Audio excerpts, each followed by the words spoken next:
Okay, so now this lecture is different from last year, so I'll try to update the notes, the lecture notes, when I can. But just to warn you that now I shifted things a bit because of what you need for the second assignment. So I'm going to talk about another type of clustering, just briefly, fuzzy clustering.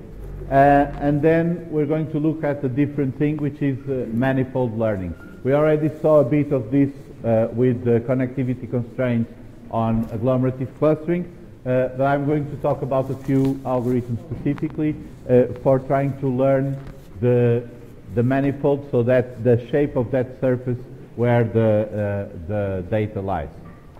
And then I'm going to talk about a way of comparing different clusters and different clustering, and present the second assignment. So you have the second assignment online. I still did not put there the questions, those files, text files with the questions, because I want to fix some typos, but you should have them by tomorrow or Thursday or something like that. But you can already start looking at the assignments and seeing what you need to do. So I'm going to explain that a bit in this lecture. So first, let's start for fuzzy clustering with the idea of a fuzzy set. So in a conventional set, we have this notion that elements belong to the set or they do not belong to the set. So it's either or binary. With in fuzzy set theory, instead of just saying that an element belongs to a set or does not belong to a set, we have this membership function that is a continuous value from 0 to 1, which tells us how much the element belongs to the set. More formally, we can think of a fuzzy set as a set of ordered pairs, where for each example that belongs to some universe X, we have also the membership function of X to any particular set. So for this set S, we would have the membership function of X to set S. The idea of fuzzy sets is to allow us to model notions that are uncertain or vague or ill-defined. For example, we classify temperatures as cold, warm, and hot, but there is no specific value where cold becomes warm or warm becomes hot. So we cannot really say that a specific value of temperature belongs only to one of these sets or does not belong to the set. So in order to model that vagueness of these concepts, we can say that if the temperature is sufficiently cold, then it's really cold. It has a membership of 1. But at some point, the membership in the group of cold starts to reduce, and there may be some membership in the warm group, and then in the hot, and so on. And this way, we can assign temperatures to different groups in a way that is fuzzy. It's not crisp, it's not very well defined, but we can model this uncertainty or this vagueness in the concept. Note that fuzzy membership is not probability. It's between 0 and 1, but with probabilities we have some additional constraints, that the sum of the probabilities of a set of non-overlapping events or possibilities must be 1, and so on. So, and we are not considering these constraints in general for fuzzy sets, although if we define fuzzy partitions, then they become very similar because we can impose those constraints. But in general, fuzzy membership is not, may not be interpreted as a probability in most cases. But with a fuzzy partition, we can impose that constraint. So the idea is that we have a fuzzy C partition of X. So we have this set X of points. We are going to partition them into C subgroups. And this is a fuzzy partition if we have this membership function. So the fuzzy membership function for all the points for each of the clusters, for each of the groups. But each point, the sum of the membership values must be 1. So a point is distributed through any number of groups, but the sum of those memberships must be 1. And also we cannot allow the total membership of the points to be greater than n for any group. So a group cannot have more membership than the number of points that exist. So under these constraints, we define a partition, a fuzzy partition of our data. Now the idea of fuzzy C-means is to give us a fuzzy partition of our data that somehow represents the way the data is structured and is similar to what we do with K-means. So with K-means we specify the K and we get K clusters by computing the centroids. With fuzzy C-means we also specify this C value, how many clusters we want, and then we get the membership values for all these clusters and the centroids of these clusters too. So from the set of all unlabeled data points that we have, we want this C times n membership matrix that tells us how much each point belongs to each of the C clusters, and also we want the centroids of the clusters. So we have, this is the output of the fuzzy C-means algorithm, which is the central points of all these clusters and the membership value for all the examples. And the idea is that we're going to minimize this squared error function. So basically, we are doing the same thing as in K-means. We are minimizing the quadratic distance of the points to the centroids of the cluster they belong to, with the additional feature here that we do not have crisp sets, so points do not just belong to one cluster. Points have a membership function to each cluster. And so we are weighting the distance, the quadratic distance to the centroid by how much the point belongs to that cluster. There is this fuzzification degree of fuzzification, which is this m exponent we put there on the membership function, which basically allows us to give more or less importance to the membership function there. And if you increase m, then the difference between 0 and 1 will increase faster. If we have a lower value of m, then we are not putting that much emphasis on that issue. Yeah. M can vary by how much you want, but typically use a value of 2. So if you have m equals to 0, then there is no fuzzification. If you have a very high value of m, then fuzziness becomes more important, but typically you can use an m of 2. So basically this is how much fuzziness you want on your cluster. Okay. So the idea is that we are going to minimize this error function, but we have this constraint that for each cluster K,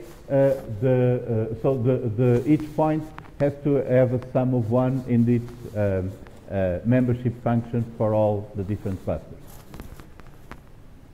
So this, if we compute the derivative to get the minimum here, we need the 0 for the derivative. So the derivative at 0 gives us this function for the membership function.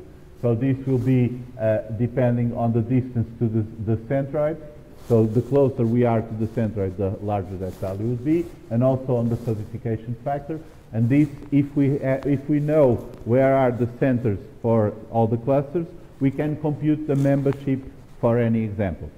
So from the position of the centers and that m parameter, we can compute how much each example is a member of each cluster. On the other hand, if we know the membership function of each example, we can compute the centroids of the cluster. So basically, we are averaging the positions of the examples that belong to that cluster, but we are doing that weighing each example by the membership function, the membership value, raised to that power of m. So this is the same problem that we had with K-means. If we know the centroids, it's easy to find out which points belong to the cluster. And if we know which point belongs to the cluster, then we can compute the center easily because we just take the mean of the points. Now the problem is that we don't know both things at the same time, so we do that general idea, which we'll see more formally next week. But the idea of expectation maximization is that general idea of going from one set of variables to the other, and do that until convergence. So we can start with a random initial values for the centroids, then we compute the membership function for those centroids. From that we recompute the position of the centroids, and then we iterate this until everything converges. So this is similar to k-means, but in the end we have the position of the centroids and the membership values for all the examples.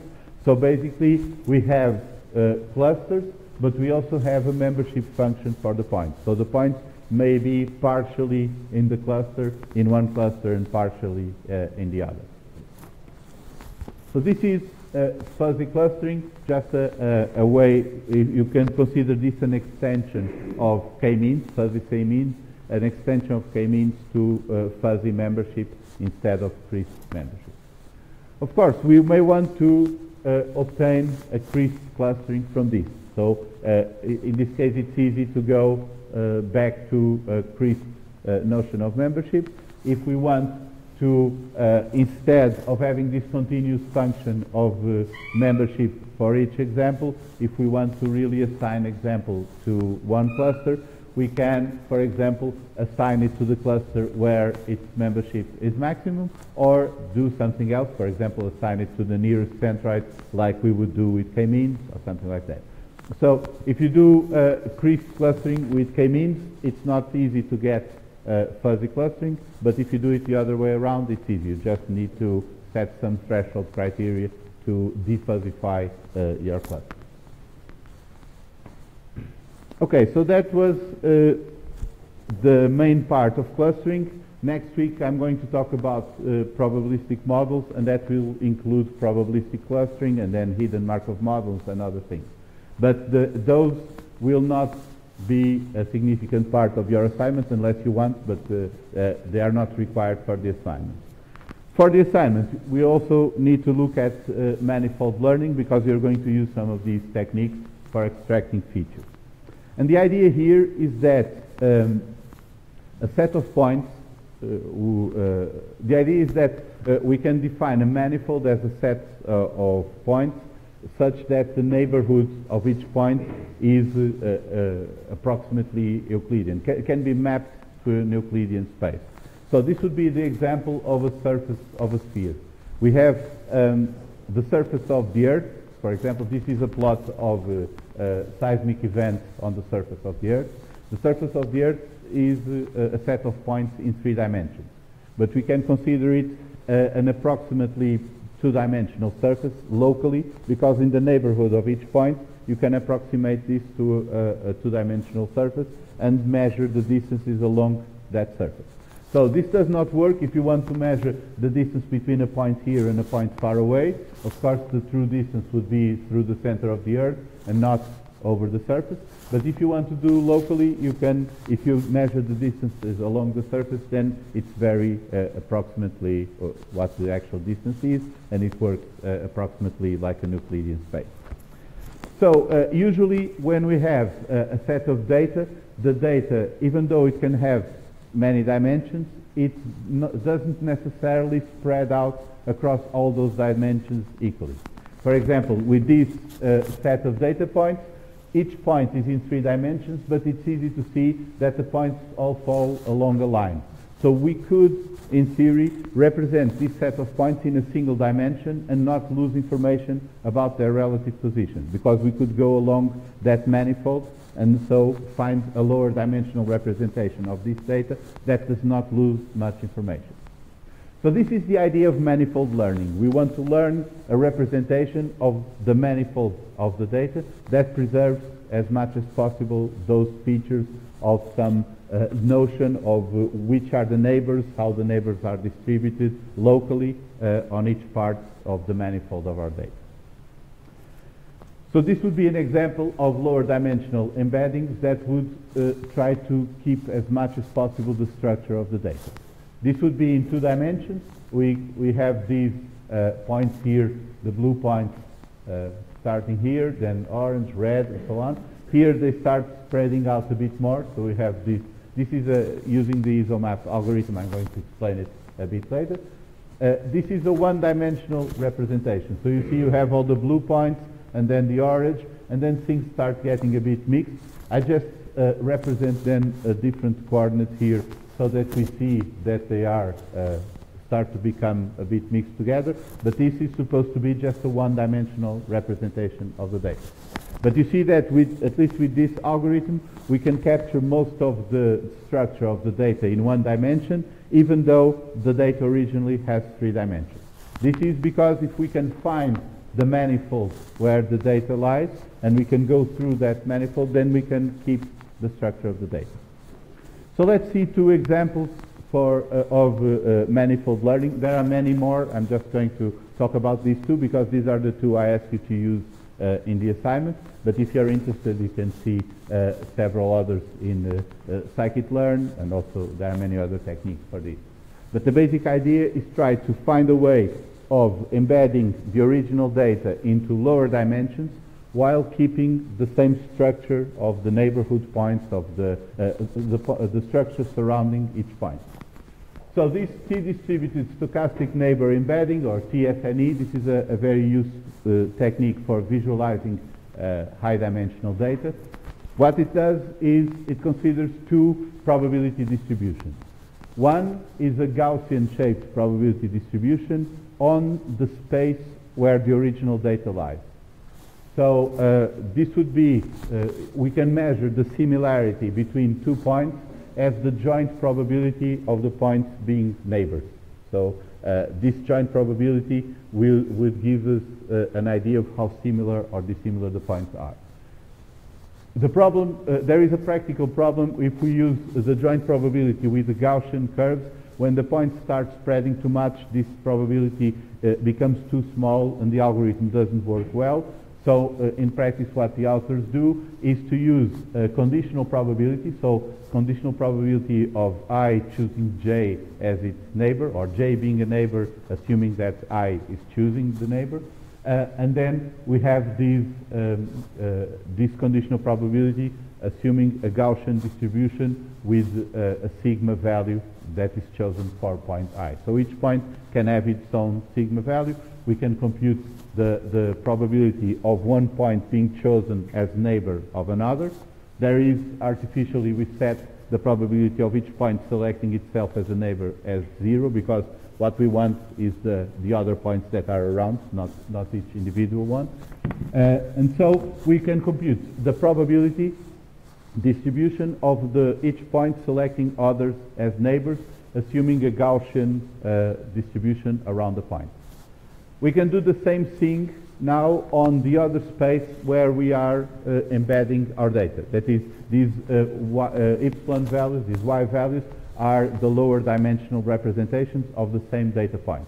So for each xi here, we have a yi here that represents the same point, but in lower dimensions. For example, in 2 dimensions, so we can visualize it. And now we can also create a probability distribution here for each point selecting its neighbors. We could also do this with Gaussian distributions, but the t-student distribution is very similar to a Gaussian curve, but then becomes computationally much easier to optimize. Because the next step is to use a measure of how similar the distributions are, which is this Kullback-Leibler divergence, and we want to minimize this. So Kullback-Leibler divergence is also called the relative entropy. It gives us a measure of how distant one probability distribution is from a reference probability distribution. So the distance from Q to P would be the probabilities of P times the logarithm of the ratio of these probabilities. And so if the distributions are the same, the KL divergence is 0. If they start getting different, then KL divergence increases. So what we solve here is we are going to place the epsilon points, so the lower dimensional embedding representations of our original data, in a way that the distribution of probabilities of finding the neighbors is as similar as possible to what it is in the original data. So although the dimensions are different, the neighborhoods tend to be distributed in a similar way.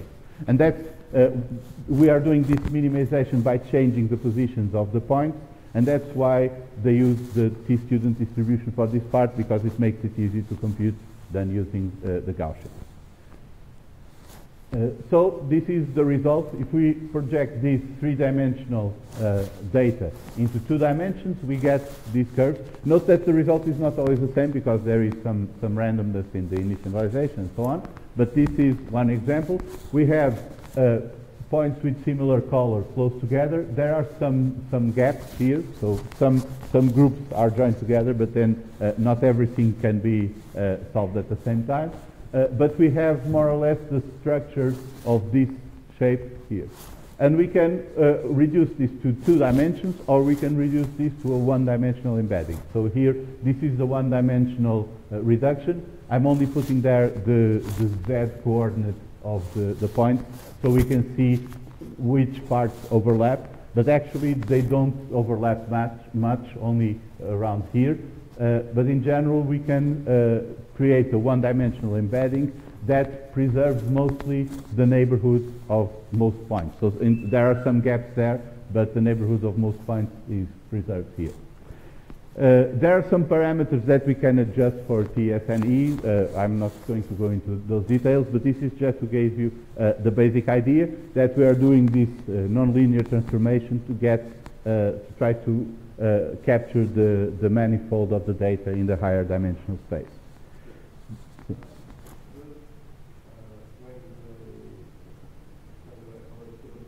Mm-hmm. Well, the practical problem of this superposition here is that if we wanted to go from this 3-dimensional representation to 1 dimension and still keep the same ordering and the same neighborhood, this would give us some errors, because we would find, for example, 2 points here that are very close together that are actually not close together in the data.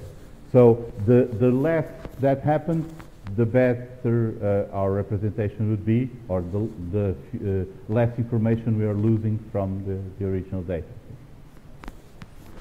So another algorithm, this is older also, but also very widely used, is the EllipseMap algorithm, which is somewhat similar in the idea of what we saw in agglomerative clustering when we saw that ribbon example and the connectivity.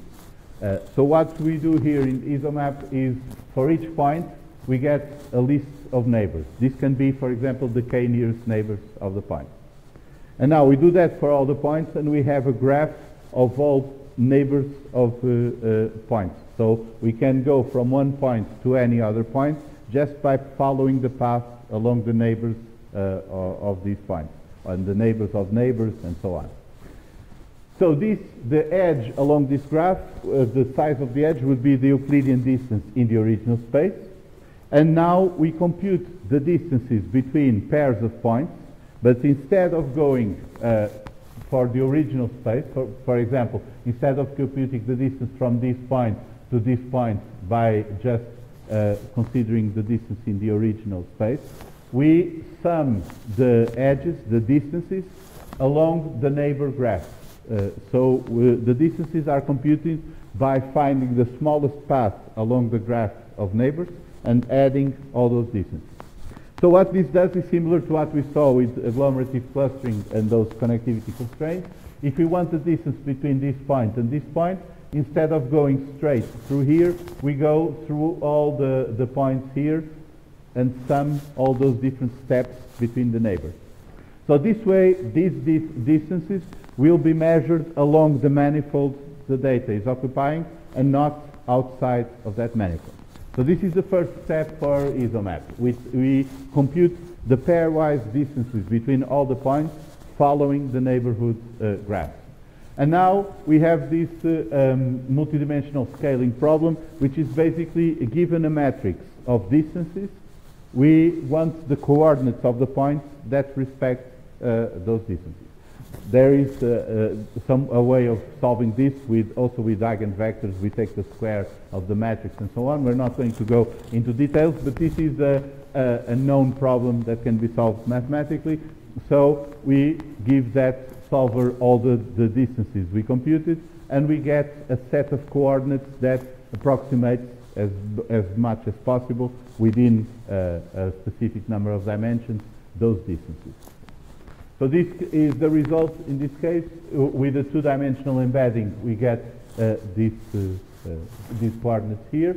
So for the first point, it's easy. The result is just putting them in line. Then after this turn, they start getting very far apart. So the neighborhoods probably are finding points in the rest of the region. So it needs to place them like that for those distances. But this is a result with EllipseMap. So the idea behind EllipseMap is to try to find the connectivity graph of the neighbors and then measure all distances along that graph and create a lower dimensional representation that respects those distances. This is the same thing in one dimension, so this part is just to make it easy to find that there is an overlap there, but most of the points are well sorted along the manifold. Now, just to compare this, to capture the manifold of the data into lower dimensions, we need nonlinear transformations usually. So if we do this with PCA, for example, this is the same result. So going from 3 dimensions to 2 to 1 dimension with PCA, and you see that in this case, when we take just the vector with the largest variance, things get too jumbled up. So we have a large superposition of points here, and this is just a projection along the axis of largest variance. So if we do dimensionality reduction with PCA, we usually don't get as good results because since it's a linear transformation, it cannot accommodate manifolds that are not linear or have some strange shape. Things like TFNE or EllipseMap tend to work better. So in general, these nonlinear embeddings can work better than PCA. So other examples of this kind of manifold learning or nonlinear dimensionality reduction, we already saw one in passing, self-organizing maps, when we started the unsupervised learning part. This is one way of doing this kind of manifold learning. Autoencoders also, if you want to use neural networks, autoencoders are very used for this type of representation learning. Also, there is one variant of PCA, which you probably, even by the name, you probably can understand what it is, kernel PCA. So when you do principal component analysis, you have to multiply all the vectors to get the covariance matrix. But if you're doing vector multiplication, you can use the kernel trick to do it implicitly in a higher dimension. So if you combine the kernel trick with standard PCA, you get something that is no longer linear in the space where your data lies. It is linear in some higher dimensional space, but you do that implicitly like you do with the kernel trick on support vector machines. So this would be one way of doing something like PCA, but which is not linear. In scikit-learn, you have other examples of manifold learning, not only EllipseMap and TFNE, but these locally linear embeddings, spread-field embedding, and so on. So you can look up those different ones and experiment with them if you want to go into greater depth into this part. In any case, for the assignment, you need to know understand EllipseMap and TFNE, which is what we're going to use. You're also going to use PCA, so you're going to use these 3 to extract features from your data. Okay, another thing that you need for the assignment is to compare clusters. You have one set of groups of your examples. You can group your examples in a different way, and now you want to see how similar they are. So the rand index can be used for that. When we were dealing with supervised learning and we had a set of classes, we created this table, contingency table, where we compared the prediction to the class. So a true positive is a point of the positive class, which we predicted would be on the positive class. A true negative is a point on the negative class which we predicted on the negative class, and so on. So we have false positive if we are predicted on the positive but it's not, or false negative if the opposite happens. However, in supervised learning we cannot match examples with classes. So if you have one clustering algorithm and your point number 13 is in cluster 1, and then in another clustering algorithm point number 13 is in cluster 23, you don't know if this is the same cluster or not, because just because they have different labels, they could be the same group. So you cannot do this directly for comparing clusters with each other, as if one of the cluster was the class and the other the prediction or something like that. However, you can extend this notion by considering all pairs of points. So if we consider all pairs, so this is basically n times n minus 1 divided by 2, because it's symmetrical. If you compare 0.5 with 0.6, then you don't need to compare 0.6 with 0.5. But you can consider that the true positive happens if both points are in one cluster and they belong to the same class, or are in the same external cluster you're comparing to. A true negative if the points belong to different clusters in this clustering and they also belong to different classes or the external cluster you're comparing to. So if you predict the points to be together correctly or apart correctly, then this is either a true positive or a true negative. The false positives is when they are from different groups but you are placing them together in the same cluster, and a false negative is when they belong to the same cluster but you are putting them into separate clusters.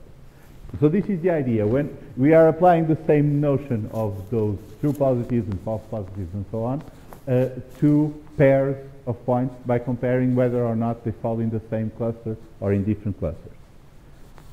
So this would be the idea of the rand index. You take all the pairs of different points, and then you see whether in clustering A they fall into the same group as clustering B. Or if you already have some labels for classification, you can compare clusters with the classes. The thing is that you cannot assume that the labels for the clusters correspond to the labels of the classes, and that's why we need to consider the pairs of points. So using this idea, we can compute analog indices or analog values to precision, recall, F1 score, and so on. So precision would be true positives divided by the number of true positives and false positives. And if you go here, you can see that the true positives are the points that are placed in the same cluster and that belong to the same class, whether the true positives and false positives are simply the total number of pairs that are placed in the same cluster. Okay? So this can be point 1 and 2 in cluster 1 and point 3 and 4 in cluster 2. So these pairs are placed in the same cluster. But then if you have point 1 and 4 and they are in different clusters, this would be negative for your clustering. So if you look at all the pairs and see all the pairs that fall in the same cluster, you can compute precision by considering from those the pairs that are in the same cluster and should be in the same cluster, and divide that by the total number of pairs you're putting in the same cluster. The same for recall. So for recall, you're considering the true positives compared to true positives and false negatives, and so on.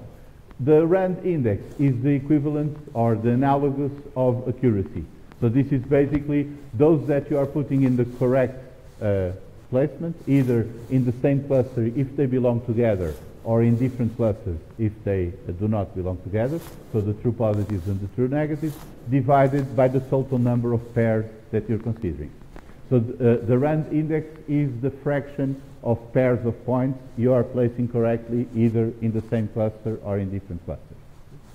So this would be an analogous to accuracy.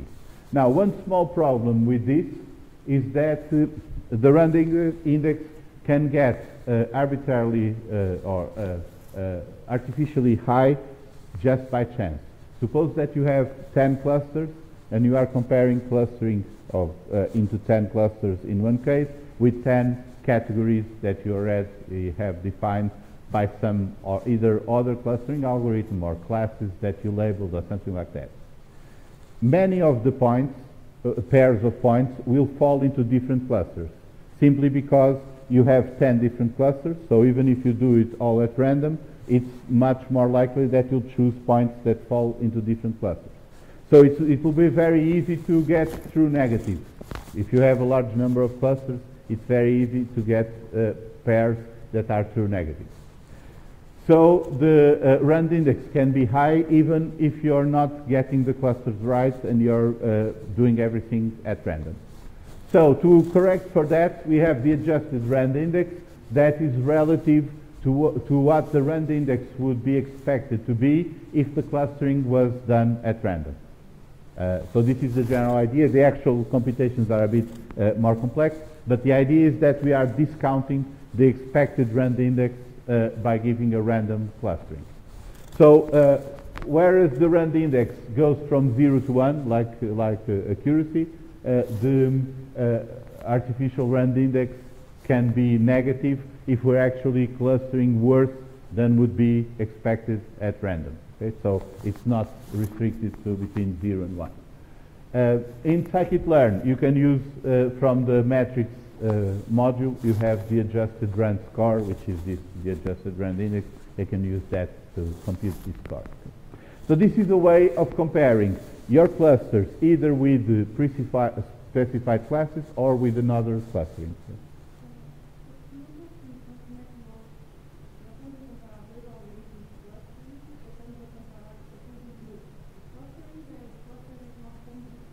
Mm-hmm. Okay. So the question is whether we are comparing a clustering result with some set of groups. What are those groups? They can either be another clustering algorithm. You want to compare two different ways of clustering and see if they're similar. Or they can be some other thing. For example, suppose that some of the data you have is labeled, and you want to see if the clusters agree with the labels that you have, or some other classification. So it doesn't matter where those groups come from, but the idea is that you're comparing your clustering to some set of groups that can be from other clustering algorithms, classification by humans, or something like that. Okay?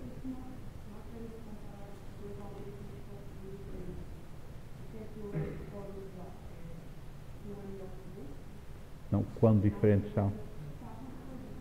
So this basically, the score tells you how different the groups are, the clusterings are, or how different are the ways of grouping together pairs of points.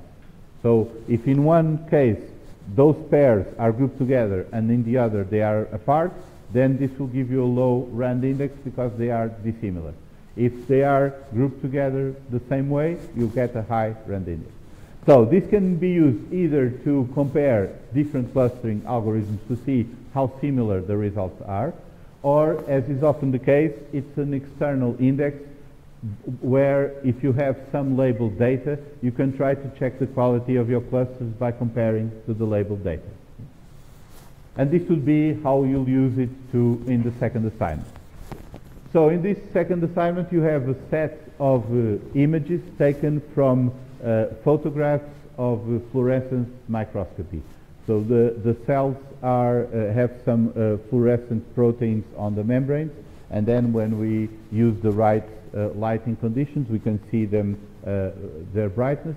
And this also allows to take these photographs with higher resolution, and you have these images of the membrane of bacteria. So these are Staphylococcus aureus.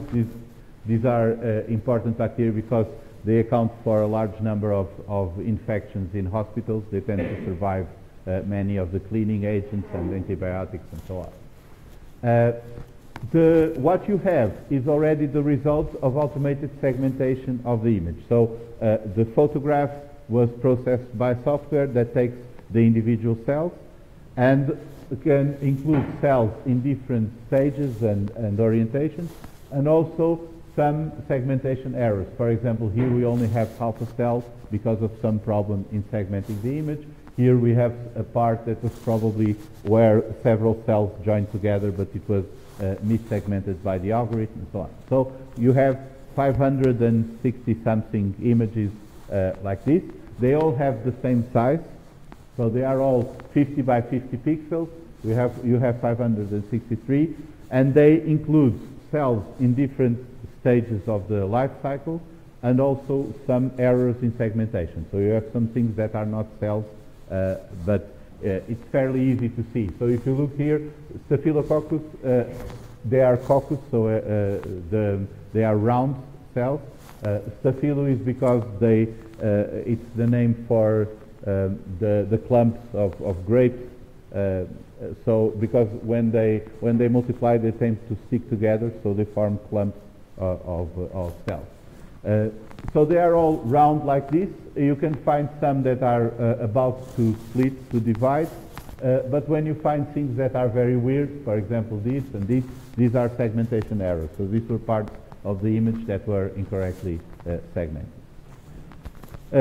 Each image has a black background, and the segmented region was centered on the frame. So you always have the segmented region, everything is black around, and this is the segmented region that is centered on the frame. In addition, you also have a file, this labels.txt file, which has labels for some of the images where biologists assign each cell to a specific phase of the cell cycle. So this is cells that are growing. This is cells, this is label 1. These are cells that are beginning to divide, so you can see the beginning of a ring of membrane that is going to squeeze and then separate the cells. And these are about to split apart. They already have this septum, this membrane internally, and are ready to divide into two daughter cells. So these will be labeled 1, 2, and 3, but many of them have a label of 0, which is they were not labeled. Maybe some because they were errors in segmentation, or no biologist looked at that particular cell, so you don't know why, but they are not labeled. So some of the cells have these labels, many of them don't have labels, and they have a 0 on the label file. So what the objective of this assignment is that you propose to the biologist some way of processing this data in order to make it easier for them to select the segmentation errors, assign categories to each cell, select some cells they are interested in counting or in examining or something like that. So basically these are some possible applications, but you can think of other possible things that can help the biologist. But the general idea is that you want to cluster similar cells together, so that instead of having to look at 500 and something cells individually, the biologists can look at groups that are similar together and deal with the cells in groups. So that will make their work easier. So there's a big difference between assignment 1 and this one. The first assignment was mostly you had to follow the script. So you had everything that you had to do, and then you wrote some answers to the questions, and you were doing supervised learning. So with supervised learning, we always have those metrics for assessing the true error and cross-validation and so on. So things are pretty straightforward. You just need to follow the recipe. In assignment 2, we are looking at unsupervised learning, and I tried to make this a bit more realistic. So in a more realistic scenario, the biologist would give you the data and ask you for help. What can I do with this? And you would be the ones who would have to decide what to do. So some part of the assignment is a recipe. You also specify what you need to do. But at the end, you need to think about things and propose something on your own. So try to go a bit beyond what is in the recipe and contribute something that you think about. So this is the recipe that you must follow. You're going to use PCA, TFNE, and EllipseMap. These three are implemented in scikit-learn. And you're going to reduce the original data set. So each example has 50 by 50, so 2,500 features, which is the number of pixels you have in the image. And you're going to reduce that to 6 with PCA, to 6 with TFNE, and to 6 with EllipseMap. Actually, TFNE is not very good for 6 dimensions. It's more good for 2 or 3 dimensions. But for this particular problem, you're just going to do that with the 3 of them. this gives you 18 features, which is still high for clustering and for visualization and so on. So from this, you're going to select a number of features that you're going to decide to proceed for the next step. So you'll have 18 features, you have some labeled data, and now you're going to do feature selection. So this feature extraction is in the recipe, you do it this way. Feature selection is up to you. How many features you're going to select, why, and which one. So you need to justify that part. Then you need to test at least two clustering algorithms, k-means and dbScan. You're going to try to fine-tune the parameters and see if you can do anything useful with these algorithms. There are two ways you're going to fine-tune the parameters. You're going to implement and measure these metrics, rand index, adjusted rand index, precision, recall, and so on, because you have labels for some of the cells. So you can compare your clusters to what the labels are. You can also use silhouette scores. You also have to use silhouette score, which is implemented in scikit-learn. This is independent of the labels, but gives you an idea of how compact your clusters are. Furthermore, you have to also try to find the best epsilon for dbScan, not only by changing the values here and examining the different parameters, but also following the indications on the original dbScan paper. So this is just following the recipe. The difference is that I'm not the one giving you the recipe. You have to look it up on the paper and understand the paper. So this is another thing that is slightly different from assignment 1. In this case, you have to look up the original paper, understand what the authors are telling you, and implement that. Which is not hard to do because it's explained in the paper, but it's probably something that you have not done many times so far. Instead of getting the information already structured in slides or so on, you have to look at what the original authors wrote and understand that. That is also an important exercise because in a realistic situation, you'll have to do this many times. You have to keep up with the literature, so you have to go to the source. Okay? So the rest, then you need to figure out yourself how many features you're going to select and which ones, how you're going to optimize the clusters, what are the ranges of the parameters that you're going to try, which parameters do you think are best to experiment with, how you're going to evaluate the results. So you have not only these indexes, but also I included in some auxiliary functions.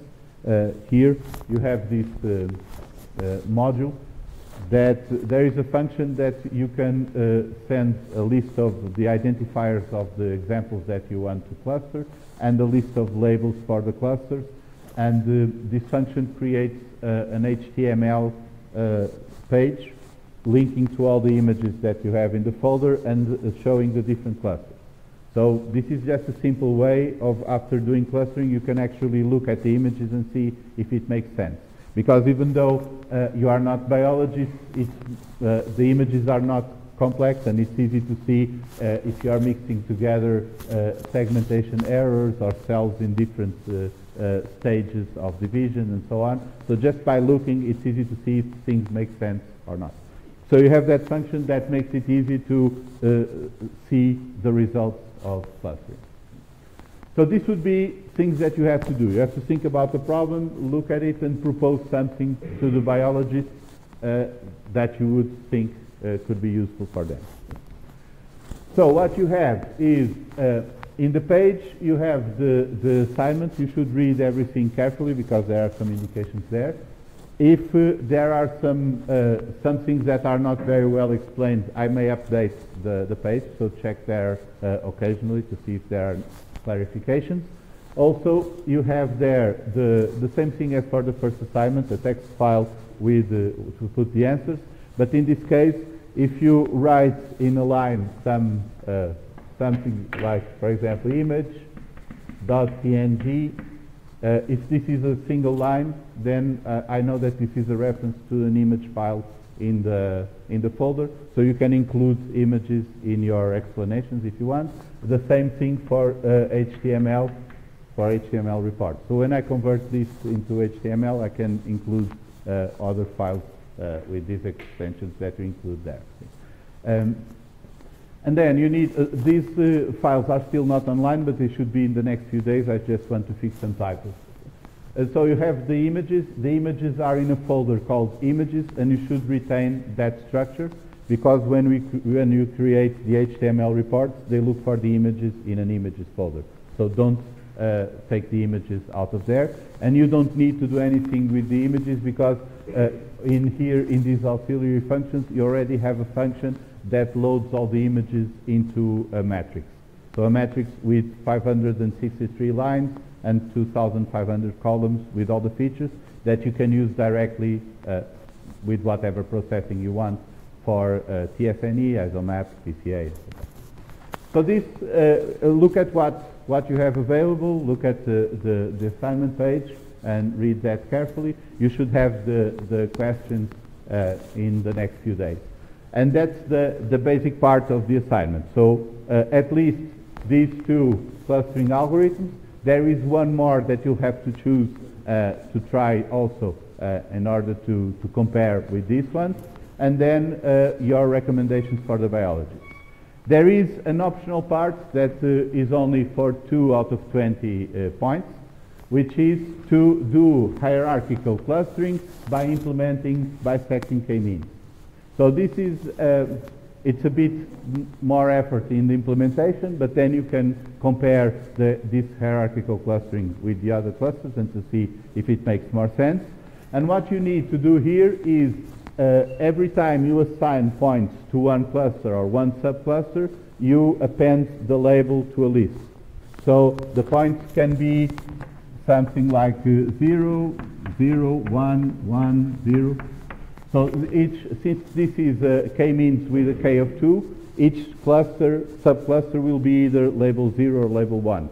So this means that this point here was placed in cluster 0 on the first split, but then when it was placed in a new split, it was placed on 0, then 1, and so forth.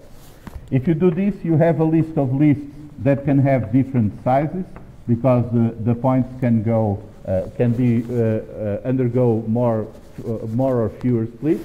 But if you have a list of lists like this, you can then send them to another function that you have there that is specifically for hierarchical clustering, and you get also the HTML reports with your nested clusters. So you can visualize that and see if the results improve.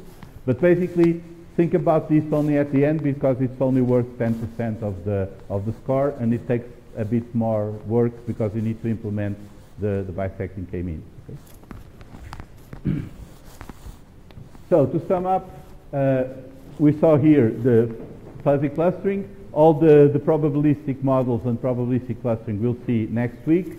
And then next week I'm also going to give a brief introduction to deep learning, which is no longer part of the subject matter that you need to know. So that the probabilistic models will still be on the test, but the deep learning part won't. And then we have 2 weeks, because this semester there were no holidays on our lectures, so we have some extra time. This means that next week will be the final lectures. Then after that, I will dedicate the time of the lecture for questions about the assignment, because that will be the week where you have to submit the assignment. And then on the last week will be questions for the test, because then you'll have the second test. Okay? So we saw manifold learning. You're going to use TSNE and EllipseMap and rand index. If you want to learn more about what kind of manifold learning algorithms you have on scikit-learn, you have several examples there.